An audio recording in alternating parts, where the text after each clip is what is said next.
ಮನೆ ಕೆಲಸದವ್ರ ಮೇಲೆ ನಾವು ತುಂಬಾನೇ ಡಿಪೆಂಡ್ ಆಗಿದ್ದೀವಿ, ಅಂದ್ರೆ ಅವಲಂಬಿತರಾಗಿದ್ದೀವಿ ಅನ್ನೋದು ಮನೆ ಕೆಲಸದವ್ರಿಗೆ ಗೊತ್ತಾದ್ರೆ ಅವರು ಮನ್ಸಲ್ಲಿ ಅಂದ್ಕೊಳ್ತಾರೆ, ನಮ್ಮ ಸಹಾಯ ಇಲ್ಲದೆ ಇವ್ರು ಏನೂ ಕೂಡ ಮಾಡೋದಕ್ಕೆ ಸಾಧ್ಯ ಇಲ್ಲ, ಮತ್ತೆ ಬೇರೆ ಯಾರು ಕೂಡ ನಾವಲ್ದೆ ಇವ್ರಿಗೆ ಸಿಗಲ್ಲ. ಶ್ರೀ ಗುರು ರಾಘವೇಂದ್ರಾಯ ನಮಃ. ಎಲ್ಲರಿಗೂ ನನ್ನ ನಮಸ್ಕಾರಗಳನ್ನ ತಿಳಿಸ್ತಾ ಇವತ್ತಿನ ವಿಡಿಯೋದಲ್ಲಿ ಶ್ರೀಮದ್ ಭಗವದ್ಗೀತೆಯ 60 ಸಂದೇಶಗಳಲ್ಲಿ 6ನೆಯ ಮತ್ತೆ 7ನೆಯ ಸಂದೇಶದಲ್ಲಿ ಶ್ರೀಕೃಷ್ಣ ಪರಮಾತ್ಮ ಇಡೀ ಮನುಕುಲಕ್ಕೆ ಯಾವ ಸಂದೇಶನ ಕೊಟ್ಟಿದ್ದಾರೆ ಅನ್ನೋದನ್ನ ಈ ವಿಡಿಯೋ ಮೂಲಕ ತಿಳಿಸ್ಕೊಡ್ತೀನಿ. ಶ್ರೀಕೃಷ್ಣ ಪರಮಾತ್ಮ ಇಡೀ ಮನುಕುಲಕ್ಕೆ ಹೇಳ್ತಿದ್ದಾರೆ, ನಿಮ್ಮ ಮನಸ್ಸನ್ನ ಯಾವಾಗ್ಲೂ ಶಾಂತವಾಗಿ ಇಟ್ಕೋಬೇಕು. ಕಾರಣ ಸುಖ ಮತ್ತೆ ದುಃಖಕ್ಕೆ ನಿಮ್ಮ ಮನಸ್ಸೇ ಕಾರಣ ಆಗಿರುತ್ತೆ. ಜೀವನದಲ್ಲಿ ಅಶಾಂತವಾದಂತಹ ಮನಸ್ಸು ದುಃಖಕ್ಕೆ ಕಾರಣ, ಆದ್ರೆ ಶಾಂತವಾದಂತಹ ಮನಸ್ಸು ಸುಖಕ್ಕೆ ಕಾರಣ ಆಗುತ್ತೆ.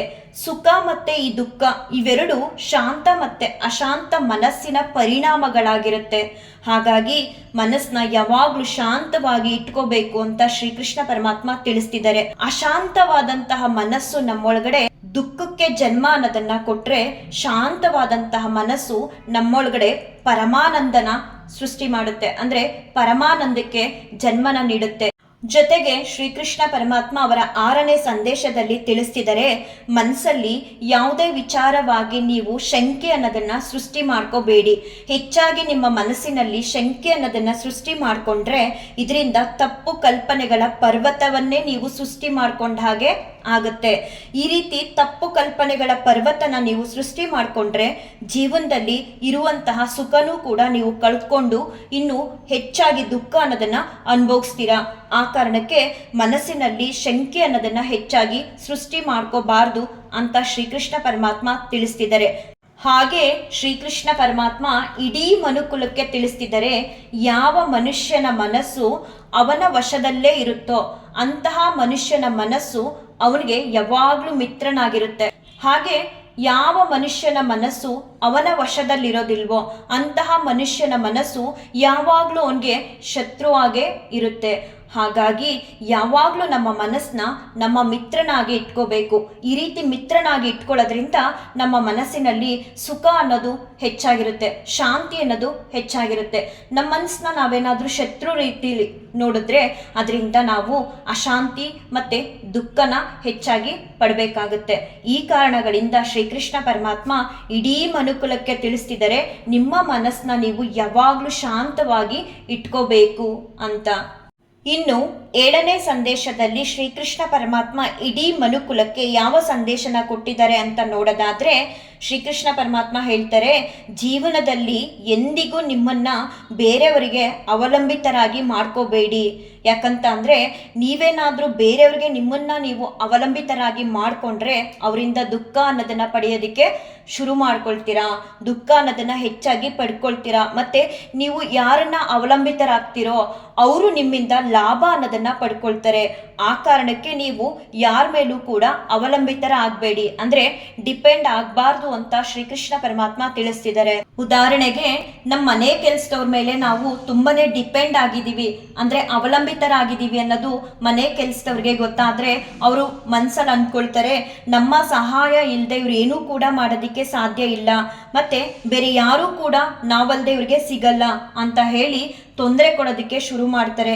ಆದ್ರಿಂದ ನಿಮ್ಮ ಕೆಲಸಗಳನ್ನ ನೀವೇ ಸ್ವತಃ ಮಾಡ್ಕೊಳ್ತೀವಿ ಅನ್ನೋದನ್ನ ನೀವು ಮನಸ್ಸಲ್ಲಿ ಬೆಳೆಸ್ಕೊಂಡು ಯಾರ ಮೇಲೂ ಅವಲಂಬಿತರಾಗದೆ ನಿಮ್ಮ ಕೆಲಸಗಳನ್ನ ನೀವೇ ಮಾಡ್ಕೊಳ್ಳೋದ್ರಿಂದ ಯಾರು ನಮ್ಮನ್ನ ಅವಲಂಬಿತರಾಗಿದ್ದಾರೆ, ನಾವಿಲ್ಲದೆ ಯಾವ ಕೆಲಸಗಳು ನಡೆಯಲ್ಲ ಅಂತ ತಿಳ್ಕೊಳ್ತಾರೋ ಆಗ ಅವ್ರಿಗೆ ಅನ್ಸೋದಕ್ಕೆ ಶುರು ಆಗುತ್ತೆ, ನಾವಿಲ್ಲ ಅಂದ್ರೂ ಇವ್ರ ಕೆಲಸಗಳನ್ನ ಮಾಡ್ಕೊಳ್ತಾರೆ, ಮತ್ತೆ ಇವ್ರ ಮುಂದೆ ಸಾವಿರಾರು ಆಯ್ಕೆಗಳಿದೆ ಅಂತ ತಿಳಿದು ಅವ್ರ ಕೆಲಸನ ಮಾಡೋದಕ್ಕೆ ಶುರು ಮಾಡ್ತಾರೆ ಅಂತ ಶ್ರೀಕೃಷ್ಣ ಪರಮಾತ್ಮ ತಿಳಿಸ್ತಿದ್ದಾರೆ. ಅಷ್ಟು ಮಾತ್ರ ಅಲ್ಲ, ಜನರು ತಮ್ಗಿಂತ ದುರ್ಬಲ ವ್ಯಕ್ತಿಗಳನ್ನ ತಮ್ಮ ನಿಯಂತ್ರಣದಲ್ಲಿ ಇಟ್ಕೋಬೇಕು ಅಂತ ಬಹಳ ಇಷ್ಟಪಡ್ತಾರೆ.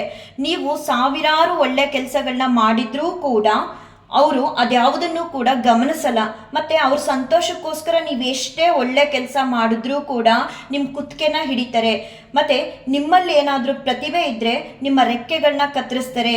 ಜೀವನದಲ್ಲಿ ಎಂದಿಗೂ ಕೂಡ ನೀವು ಮುಂದೆ ಬರೋದಕ್ಕೆ ಸಾಧ್ಯ ಆಗದಂತೆ ನಿಮ್ಮೊಂದಿಗೆ ತಡೆಯೋದಕ್ಕೆ ಪ್ರಯತ್ನನ ಪಡ್ತಿರ್ತಾರೆ. ನೀವು ಎಂದಾದರೂ ಗಮನಿಸಿದ್ದೀರಾ ಅಂತ ಶ್ರೀಕೃಷ್ಣ ಪರಮಾತ್ಮ ಇಡೀ ಮನುಕುಲಕ್ಕೆ ತಿಳಿಸ್ತಿದ್ದಾರೆ. ನಿಮ್ಮ ಜೀವನವನ್ನು ಹಾಳು ಮಾಡುವವರ ಮೇಲೆ ನೀವು ಹೆಚ್ಚು ಅವಲಂಬಿತರಾಗಿರ್ತೀರ. ನಿಮಗೆ ಗೊತ್ತಿರುತ್ತೆ ನಿಮ್ಮ ಜೀವನನ ಇಂಥವರೇ ಹಾಳು ಮಾಡ್ತಿದ್ದಾರೆ ಅಂತ, ಆದರೂ ಕೂಡ ನೀವು ಅಂಥವ್ರ ಮೇಲೆ ಹೆಚ್ಚು ಅವಲಂಬಿತರಾಗಿರ್ತೀರ. ಅದರಿಂದನೇ ನಿಮಗೆ ದುಃಖ ಅನ್ನೋದು ಹೆಚ್ಚಾಗಿರುತ್ತೆ. ಆ ಕಾರಣದಿಂದ ಯಾರ ಮೇಲೂ ಕೂಡ ನೀವು ಅವಲಂಬಿತರಾಗಬಾರ್ದು, ಅಂದರೆ ಡಿಪೆಂಡ್ ಆಗಬಾರ್ದು. ಹೇಳ್ತಾರೆ ಶ್ರೀಕೃಷ್ಣ ಪರಮಾತ್ಮ, ಕೇಳಿಸ್ಕೊಳ್ಳಿ, ಇದನ್ನ ಗಮನ ಕೊಟ್ಟು ನೀವೇನಾದರೂ ಜೀವನದಲ್ಲಿ ಯಾರ ಮೇಲಾದರೂ ಡಿಪೆಂಡ್ ಆಗ್ತೀನಿ ಅಂತ ಅನ್ನೋದಾದರೆ ನಿಮ್ಮ ತಂದೆ ತಾಯಿಗಳ ಮೇಲೆ ಮಾತ್ರ ಡಿಪೆಂಡ್ ಆಗಬೇಕು.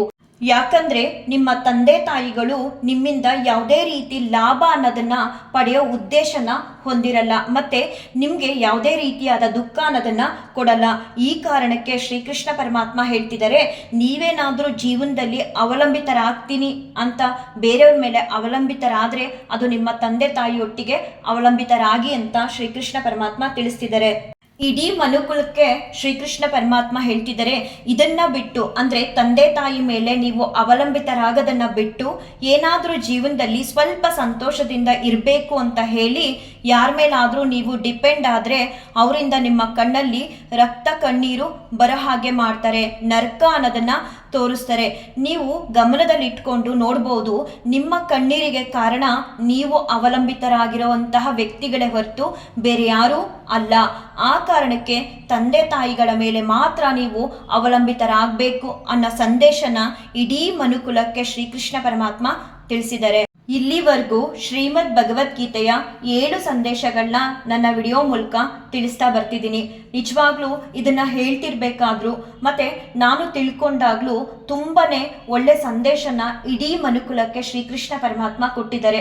ನಾವು ಇದನ್ನ ತಿಳ್ಕೊಂಡು ನಮ್ಮ ಜೀವನದಲ್ಲಿ ಅಳವಡಿಸ್ಕೊಂಡು ಹೋದಾಗ ಒಂದು ಉತ್ತಮವಾದ ಜೀವನನ ನಾವು ನಡೆಸ್ಬೋದು ಅಂತ ಹೇಳ್ತಾ ಈ ಒಂದು ವಿಡಿಯೋನ ಎಂಡ್ ಮಾಡ್ತೀನಿ. ರಾಘವೇಂದ್ರ ಸ್ವಾಮಿಗಳು ಎಲ್ಲರಿಗೂ ಒಳ್ಳೇದು ಮಾಡಲಿ. ಶ್ರೀಕೃಷ್ಣಾರ್ಪಣಮಸ್ತು, ಶ್ರೀಕೃಷ್ಣಾರ್ಪಣಮಸ್ತು, ಶ್ರೀಕೃಷ್ಣಾರ್ಪಣಮಸ್ತು.